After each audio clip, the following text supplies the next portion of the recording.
여호수아와 이스라엘 백성들이 가나안 땅에 입성하여 결국 가나안 족속들과의 이 정복 전쟁에서 승리를 거두게 됩니다.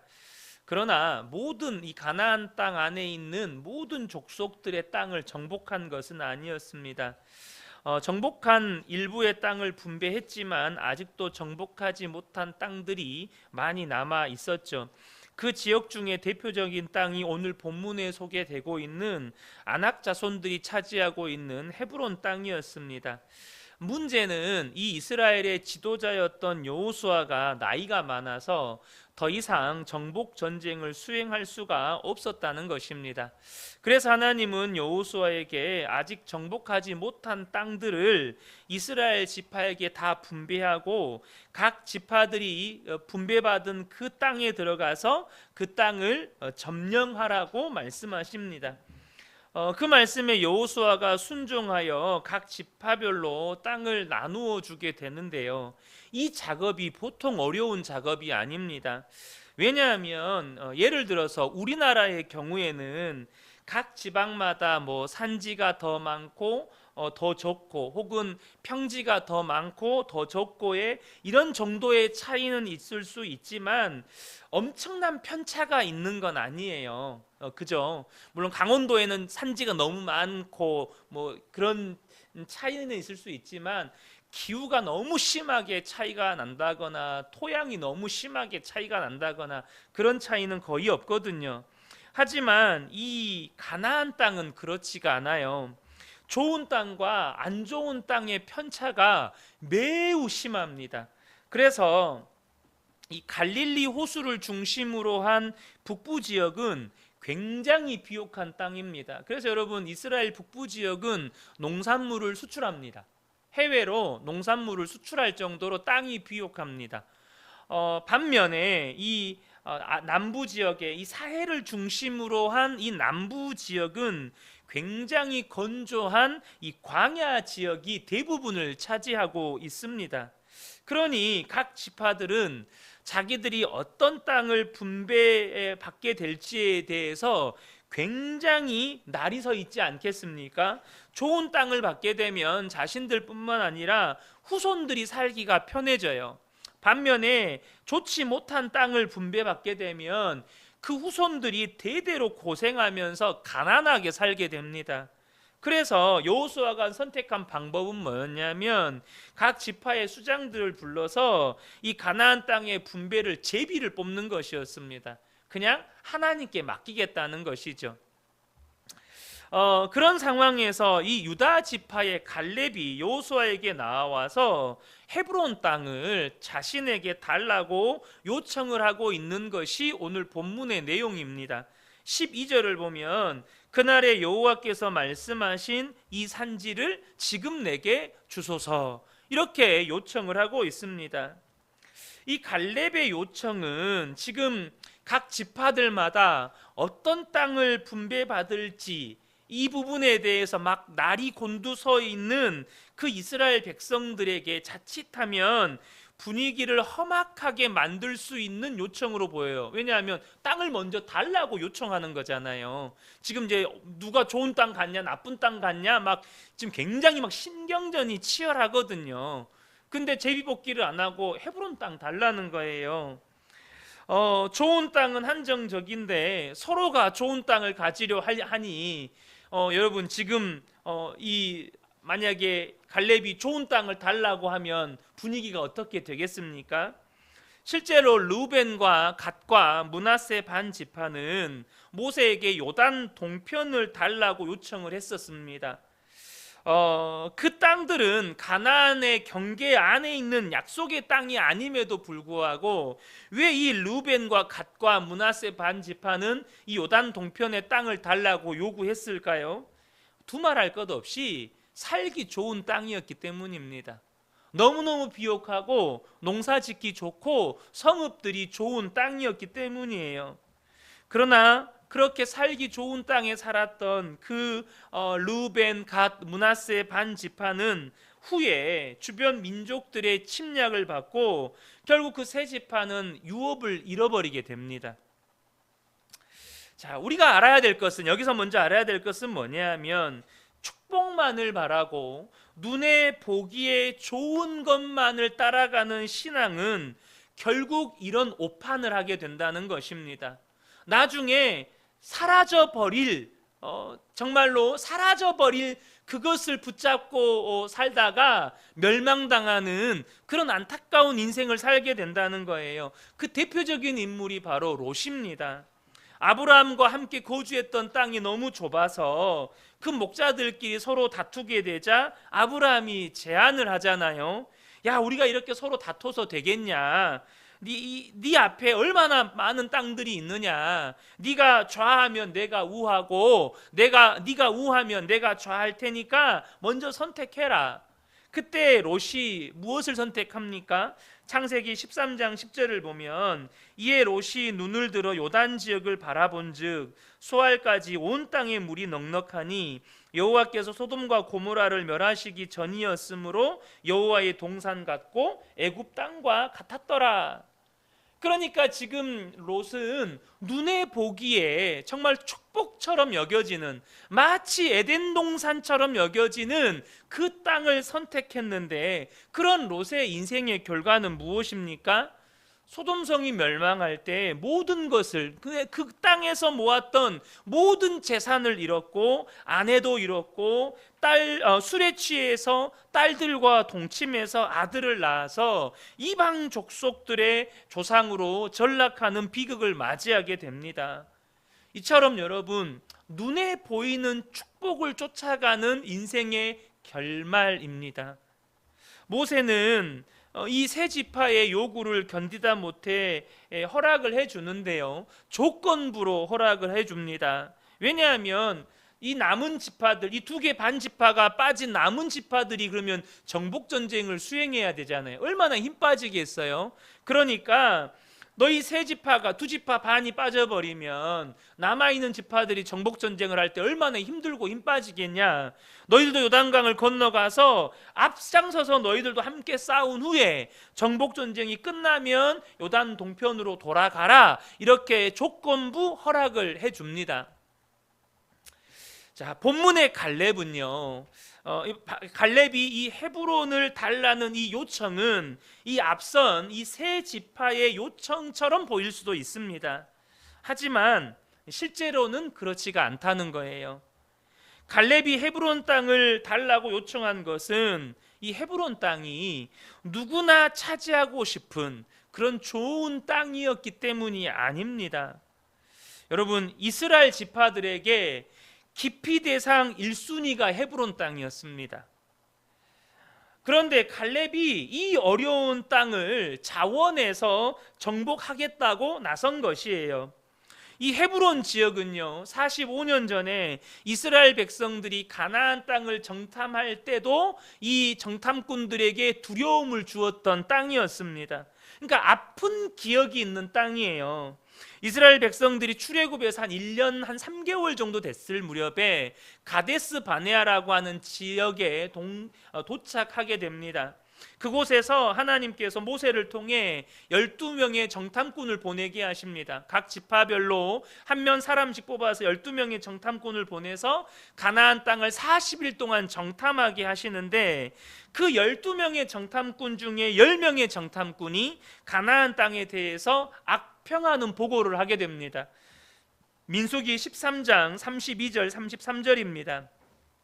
이스라엘 자손 앞에서 그 정탐한 땅을 악평하여 이르되 우리가 두루 다니며 정탐한 땅은 그 거주민을 삼키는 땅이요 거기서 본 모든 백성은 신장이 장대한 자들이며 거기서 네피림 후손인 아낙 자손의 거인들을 보았나니 우리는 스스로 보기에도 메뚜기 같으니 그들이 보기에도 그와 같았을 것이니라.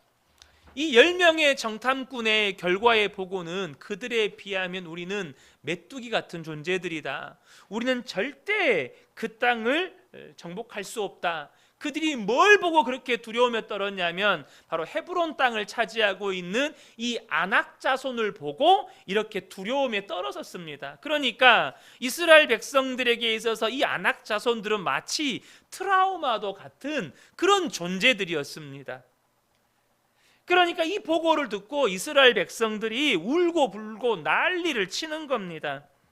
그 상황을 지켜본 여호수아와 갈렙은 가만히 있을 수가 없었습니다. 민수기 14장 6절에서 9절을 보면 그 땅을 정탐한 중에 눈의 아들 여호수아와 여분네의 아들 갈렙이 자기들의 옷을 찢고 이스라엘 자손의 온 회중에게 말하여 이르되 우리가 두루 다니며 정탐한 땅은 심히 아름다운 땅이라 여호와께서 우리를 기뻐하시면 우리를 그 땅으로 인도하여 들이시고 그 땅을 우리에게 주시리라. 이는 과연 젖과 꿀이 흐르는 땅이니라. 다만 여호와를 거역하지 말라. 또 그 땅 백성을 두려워하지 말라. 그들은 우리의 먹이라. 그들의 보호자는 그들에게서 떠났고 여호와는 우리와 함께 하시느니라. 그들을 두려워하지 말라. 그러니까 여호수아와 갈렙의 보고는 완전히 달랐습니다. 하나님이 우리와 함께 하시고 하나님이 우리를 기뻐하시면 반드시 그 땅으로 우리를 인도하여 들이신다. 이 10명의 정탐꾼은 그들이 보기에도 우리는 메뚜기 같다라고 말했지만 여호수아와 갈렙은 그들은 우리의 먹이다. 그들의 신은 그들을 떠났고 하나님은 우리와 함께 계신다. 하나님을 거역하지 말자. 그렇게 말을 했습니다. 그러나 이스라엘 백성들은 마음을 돌이킬 기미조차 보이지 않고 그들을 돌로 쳐서 죽이려고까지 했었습니다. 이 사건으로 인해서 하나님께서 이스라엘 백성들을 다시 광야로 돌이켜서 출애굽할 때 20세 이상 된 모든 자가 광야 생활을 하면서 죽게 하시는데 그들이 죽는 시간이 자그마치 40년이 걸립니다. 그러니까 여호수아와 갈렙만 살아남아서 출애굽 2세대들을 이끌고 가나안 땅으로 들어온 거예요. 그 10명의 정탐꾼들이 우리는 그들 앞에서 메뚜기 같은 존재들이다. 그 성은 너무 강한 성이어서 우리는 절대 점령할 수가 없다라고 보고했던 그 땅이 바로 가나안 땅 중에 아낙 자손이 차지하고 있는 헤브론 땅입니다. 그러니 45년이 지나서 가나안 정복 전쟁을 할 때 그 많은 정복 전쟁에서 승리했지만 아낙 자손은 아직 손을 못 대고 있는 거예요. 너무너무 강대한 족속이어서 그 땅은 도저히 점령하기가 불가능해 보이는 땅이었습니다. 그런 상황에서 갈렙이 이 백성들이 땅 분배 문제를 두고 각 지파의 수장들이 여호수아 앞에 몰려 있는데 그때 갈렙이 나와서 이 산지 헤브론 땅을 저에게 주십시오라고 요청을 하는 거예요. 그러니까 좋은 땅을 분배받으려고 지금 눈치를 보면서 그 땅 달라고 말하는 게 아니라 아무도 가지 않으려는 그 땅을 자신이 책임지겠다고 지금 나서는 것입니다. 이스라엘 백성들이 보기에 헤브론 땅은 싸워서 이길 가능성이 거의 없어 보이는 땅이었고 혹 차지하더라도 너무나 많은 피해를 감수해야만 하는 그런 땅이었습니다. 그런데도 갈렙이 헤브론 땅을 요청한 이유가 뭘까요? 그 이유는 갈렙은 진짜 믿음의 사람이었다는 의미입니다. 갈렙은 진짜 믿음의 사람이었다는 거예요. 진짜로 하나님의 약속을 믿는 사람이었기 때문입니다. 여호수아 앞에 갈렙이 이야기할 때 그날에 당신도 들으셨지 않았습니까? 그때 모세를 통해서 하나님께서 네가 밟는 모든 땅들을 내가 너에게 주겠다라고 하나님 분명히 약속하셨습니다. 당신도 들으셨지 않습니까? 내가 그 땅을 밟겠습니다. 그 땅 내게 주십시오. 이렇게 요청을 하고 있는 거예요. 그런데 여러분, 이 헤브론 산지는요, 이스라엘 백성들이 반드시 차지해야 할 땅이었습니다. 이유는요, 앞서 아까 말씀드렸던 아브라함과 조카 롯이 땅 문제로 인해서 서로 헤어지잖아요. 롯은 소할 땅으로 갔지만 그렇게 조카 롯과 헤어진 아브라함이 어디로 가죠? 그때 헤브론 산지로 갑니다. 그리고 그곳에서 하나님 앞에 제사를 드립니다. 하나님 앞에 제사를 드려요. 그리고 그 땅에서 아브라함이요, 하나님께서 이 가나안 땅을 주시겠다고 약속하셨는데 실제로 아브라함이 소유한 땅은 이 헤브론에 사라가 묻힌 그 무덤이 있는 땅입니다. 그러니까 사라가 죽었을 때 아브라함이 헤브론에 있는 막벨라 밭에 있는 그 땅을 은을 주고 지불하고 그 땅을 샀고, 아브라함이 거기에 묻혔고, 이삭과 리브가가 거기에 묻혔고, 야곱과 레아가 그 땅에 묻혔습니다. 그러니까 여러분, 이스라엘 백성들의 조상, 이스라엘 백성들의 믿음의 조상들이 묻혀 있는 땅, 그러니까 어떤 의미로는 이 헤브론 땅은요, 이스라엘 백성들에게 있어서 성지와도 같은 땅이에요. 그러니까 이런 표현이 좀 그렇지만 지금 사우디아라비아의 무슬림들의 성지 메카가 있잖아요. 그런 의미의 땅이었습니다.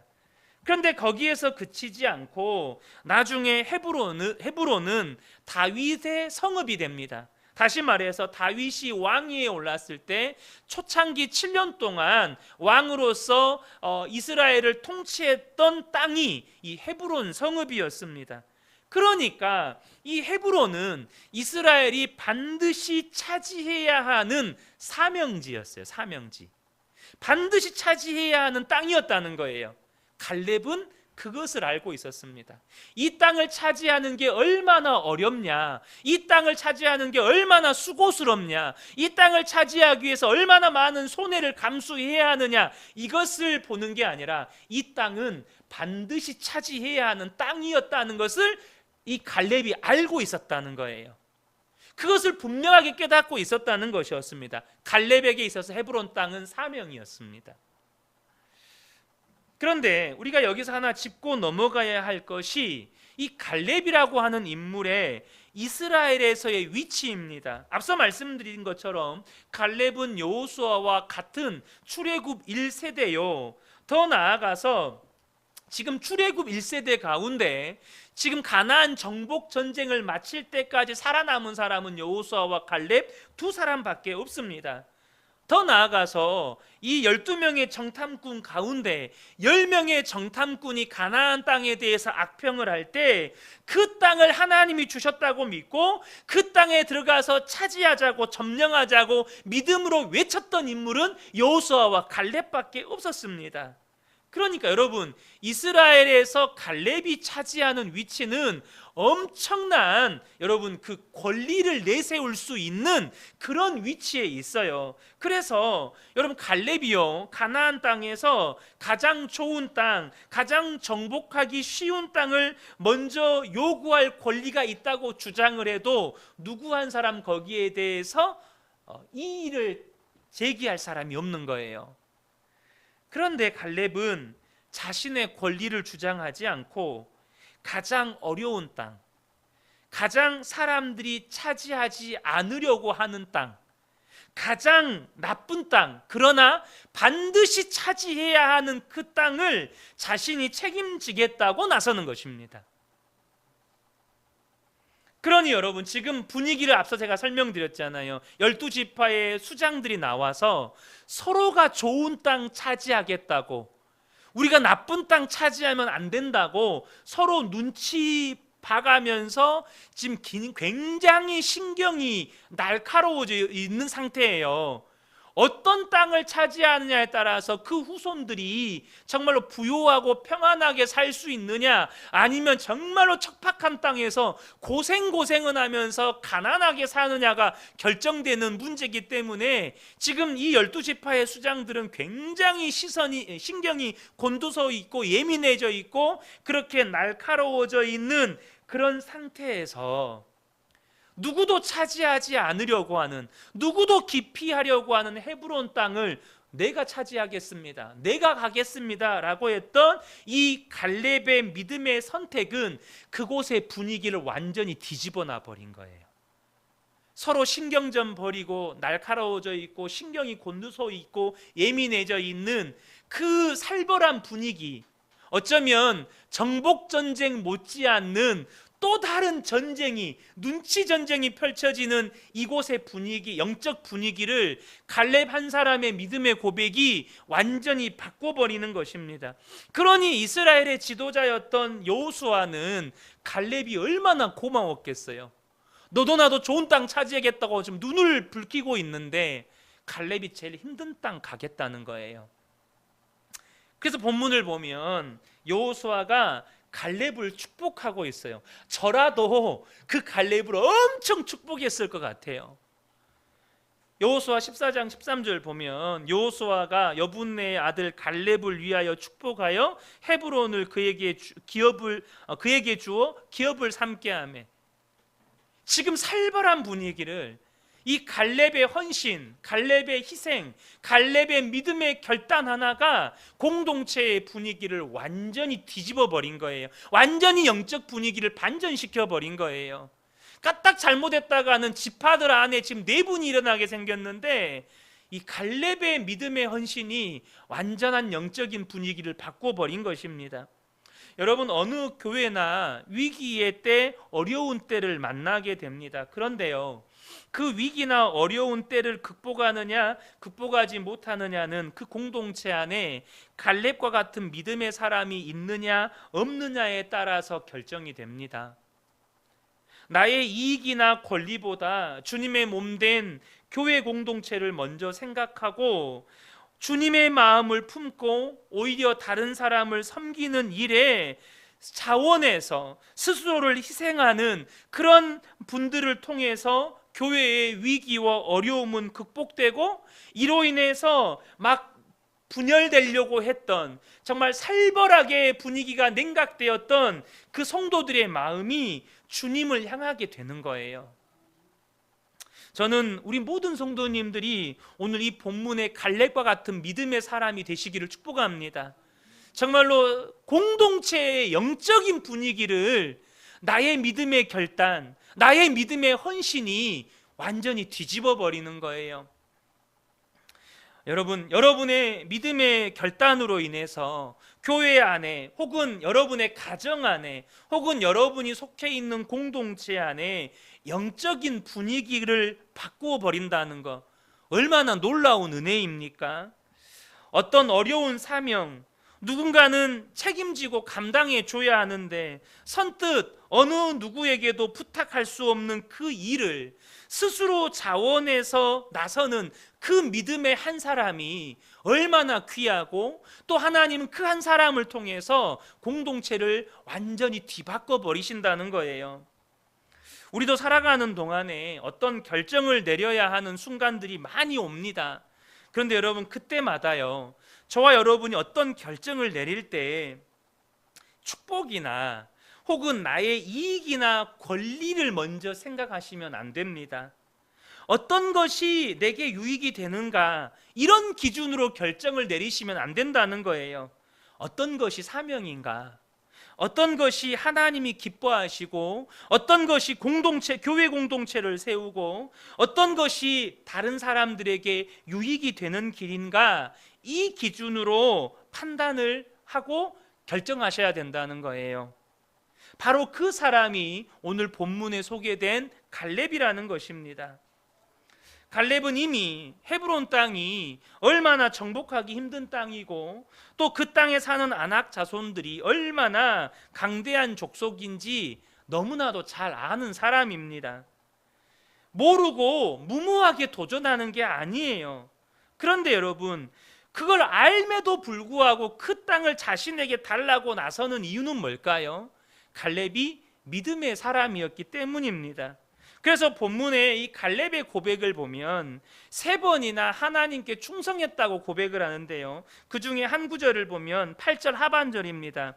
나는 내 하나님 여호와께 충성하였으므로, 하나님께 충성했다는 거예요. 이 8절은 언제 충성했다는 겁니까? 다른 정탐꾼 10명이 이 가나안 땅에 대해서 악평에서 보고할 때 백성들 사이에서 마치 폭동이 일어날 것 같은 그런 분위기가 형성되고 있었어요. 여기서 말 까딱 잘못하면 돌에 맞아 죽을 것 같아요.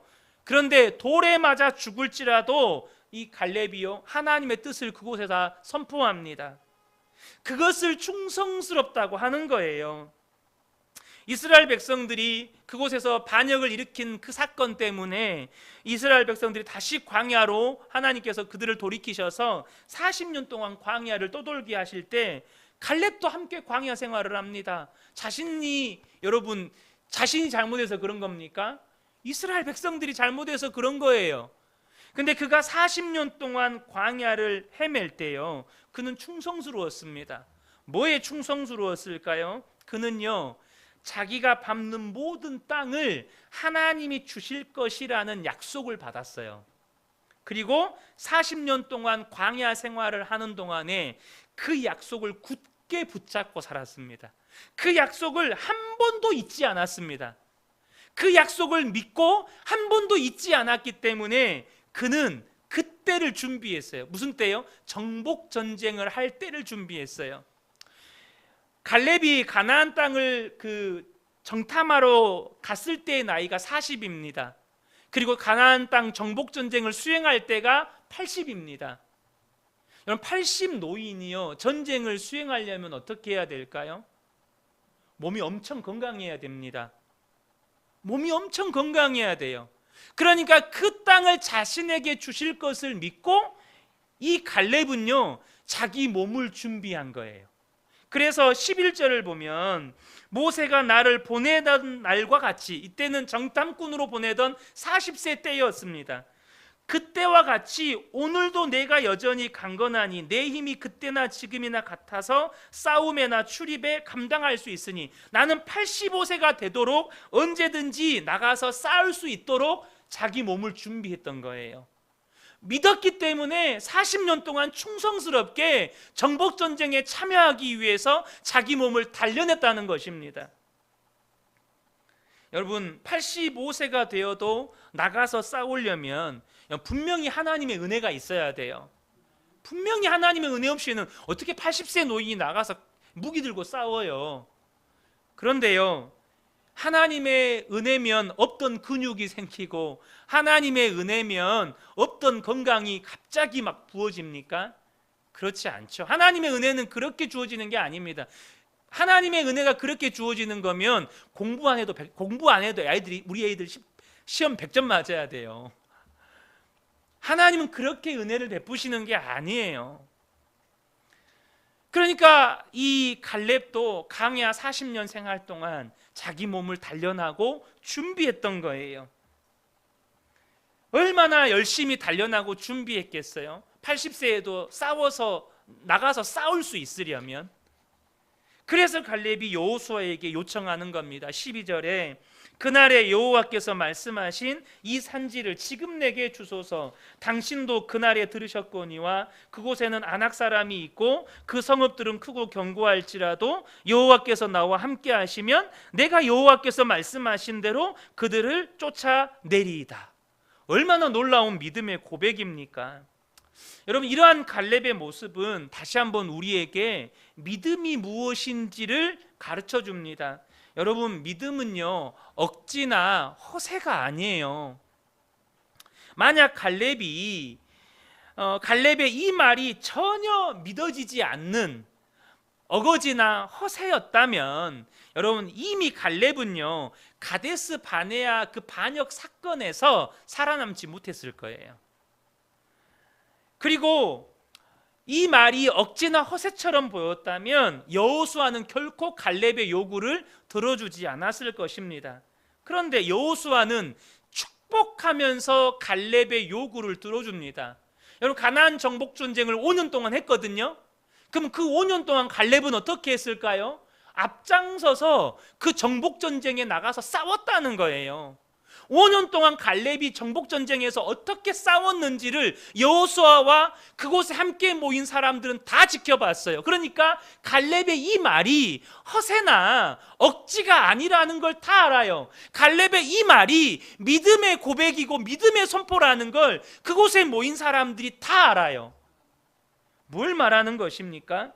여러분 지난 40년의 생활과 5년의 가나안 정복 전쟁을 통해서 갈렙은 자신의 믿음을 여호수아와 그 12지파의 수장들에게 삶으로 보여줬다는 것입니다. 여러분, 우리는 주변에서 종종 나 한번 믿어보라고, 나 지금 잘하고 있다고 큰 소리 치는 사람들을 볼 수 있습니다. 그러나 여러분, 중요한 건 말이 아니라 삶이라는 것입니다. 주변 사람들이 나를 보고 믿어지도록 사는 일이 중요하다는 거예요. 아, 저 사람은 진짜 믿음이 있는 사람이야 라고 인정할 만큼 그렇게 사는 게 중요하다는 것입니다. 그래서 우리의 일상의 삶이 그렇게 중요한 거예요. 일상의 삶에서 주님을 바라보고 일상의 삶에서 주님과 동행하며 사는 것이 그렇게 중요하다는 것입니다. 그가 사는 모습을 보니까 그의 고백대로 그것을 그대로 이룰 사람처럼 보이는 거예요. 그 믿음의 고백을 그대로 이룰 사람처럼 보이는 거예요. 이전의 삶이 그걸 보여줬어요. 여러분, 그 사람의 말은 그 주변 사람들, 곧 교회 공동체가 분별하는 것입니다. 저 사람의 말은 믿음의 고백이야. 저 사람의 말은 허풍이야. 내가 주장하는 게 아니라 주변 사람들이 인정해 주는 거예요. 저는 정말로 우리 근혜교회 모든 성도님들이 갈렙과 같은 믿음의 사람이 되시기를 축복합니다. 여러분, 우리가 다 여호수아가 될 수는 없어요. 누구나 다 지도자가 될 수는 없습니다. 그러나 여러분, 사명을 쫓아가는 삶을 살아가는 데 있어서는 여호수아나 갈렙이나 똑같습니다. 똑같이 지도자가 될 수는 없지만 사명을 쫓아가는 삶은 똑같다는 거예요. 다시 말해, 우리 모두 갈렙과 같은 믿음의 사람이 될 수 있다는 것입니다.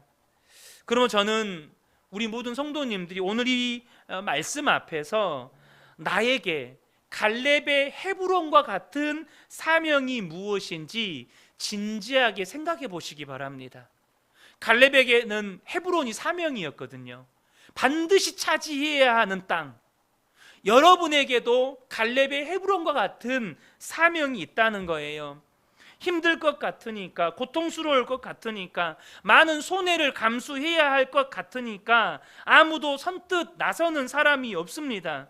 그런데 하나님은 자꾸 나에게 부담감을 주시는 거예요. 기도하면 생각나게 하시고, 말씀을 읽으면 자꾸 그것을 말씀하시는 것 같고, 주변 사람들과 대화를 나누는데 상대방은 아무 생각 없이 하는 말이에요. 그걸 몰라요. 상대방은 그냥 하는 말인데 꼭 그것을 알고 말을 하는 것처럼 그걸 말하는 것 같아요. 그런 여러분의 헤브론 산지가 있다는 거예요. 그런 사명으로 우리를 부르실 때가 있다는 것입니다. 그것이 믿지 않는 가족의 문제일 수 있고, 학교나 일터의 복음화일 수도 있고, 교회 안에 어떤 문제일 수도 있고, 나라와 민족의 문제이거나 한국교회의 회복과 부흥의 문제일 수도 있습니다.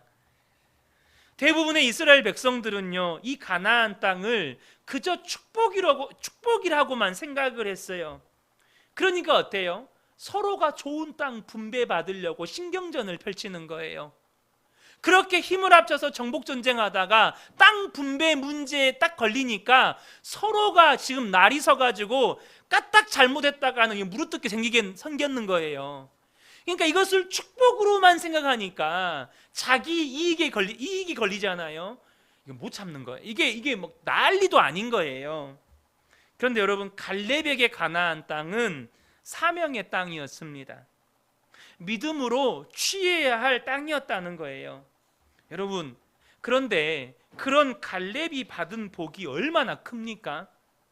무엇보다 갈렙의 선택으로 말미암아 이스라엘 내부에서 일어나고 있는 모든 갈등과 긴장이 한순간에 해소가 되는 이 영적인 반전이 일어나게 됩니다.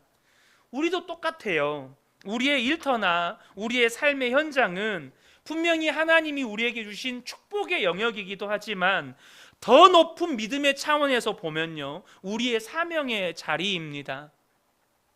안타까운 것은 많은 사람들이 나를 희생하고 사명을 위해 사는 것을 주저합니다. 사명 위에 사는 걸 주저해요. 이유가 뭘까요? 아직도 하나님 나라의 영광을 잘 모르기 때문입니다. 그러나 일상의 삶에서 정말로 믿음으로 예수님을 바라보고 정말로 예수님과 동행하는 삶을 살아가는 그런 분들에게는 더 이상 편안한 길, 더 이상 잘 되는 길, 풍요의 길만을 구하지 않습니다. 그것은 믿음이 연약한 사람들에게 주고 정말로 하나님이 나를 부르신 그 사명의 길을 간다는 거예요. 여러분, 저와 여러분이 이 시간 누가 진짜 복 있는 사람인지를 보셔야 합니다.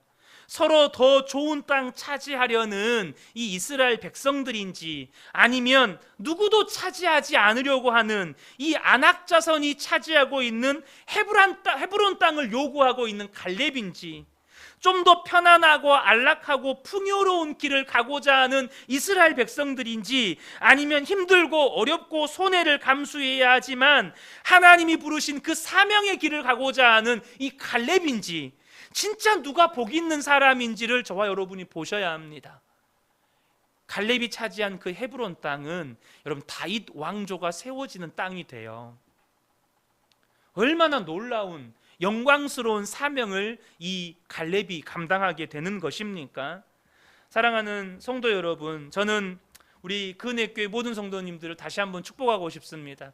우리 모든 성도님들이 정말로 갈렙과 같이 나 잘 되는 길, 편안한 길, 좀 더 풍요로움을 누리는 길이 아니라 하나님 기뻐하시는 길, 한 영혼 살리는 길, 가정을 살리고 교회를 살리고 일터와 학교를 살리고 나라와 민족을 살리는 그 사명의 길을 걸어가시는 그런 믿음의 사람들 되시기를 예수님의 이름으로 축복합니다. 아멘.